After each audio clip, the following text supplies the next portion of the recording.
తెలుగు ఇండస్ట్రీలో ఎప్పుడు బోర్ కొట్టని టాపిక్ అనుష్క పెళ్లి.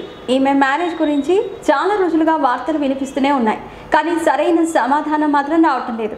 ఈ భామ పెళ్లి గురించి ఎప్పటికప్పుడు వార్తలు వస్తున్నా కూడా ఇప్పటి వరకు కన్ఫ్యూజన్ తప్ప క్లారిటీ రాలేదు.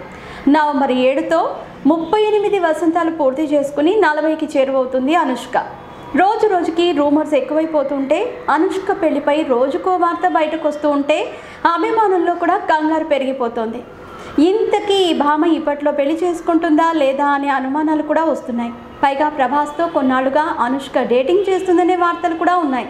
దీనిపై అటు ప్రభాస్ ఇటు అనుష్క నో అనే సమాధానాలే చెప్పారు. అయినా కూడా వీళ్ళ మధ్య రూమర్స్ ఆగటం లేదు. ఇక ఇప్పుడు వీటన్నింటికి సమాధానాలు వస్తున్నాయి, కాకపోతే కాస్త మెల్లగా వస్తున్నాయి అంతే. ఇప్పుడు ఇండస్ట్రీలో జరుగుతున్న ప్రచారాన్ని బట్టి చూస్తూ ఉంటే అనుష్క పెళ్లి ఇప్పట్లో లేనట్టే అని తెలుస్తుంది. ప్రస్తుతం జేజమ్మ మనసంతా సినిమాలపైనే ఉంది. ప్రస్తుతం కోన వెంకట్ నిర్మాణంలో నిశ్శబ్దం సినిమా చేస్తుంది ఈ భామ. ఇందులో రంగస్థలంలో రామ్ చరణ్ చేసినట్టు ఛాలెంజింగ్ పాత్ర ఇది.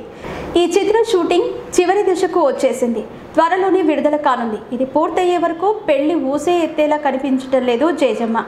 ఇదిలా ఉంటే తన పెళ్లి ఇప్పట్లో ఉండదని మరోసారి క్లారిటీ ఇచ్చింది అనుష్క. ఈ మధ్య కార్తికేయ పెళ్లిలో కావలసినంత రచ్చ చేసిన అనుష్క అక్కడ తన పెళ్లి గురించి అడిగిన వాళ్లకు ఈ విధంగా సమాధానం ఇచ్చిందనే వార్తలు వినిపిస్తున్నాయి. మరి ఇందులో నిజం ఎంతుందో తెలియదు, కానీ అనుష్క పెళ్ళైతే ఇప్పట్లో లేనట్టే అనేది కన్ఫర్మ్. మరి అనుష్క పప్పన్నం ఎప్పుడు పెడుతుందో చూడాలిక.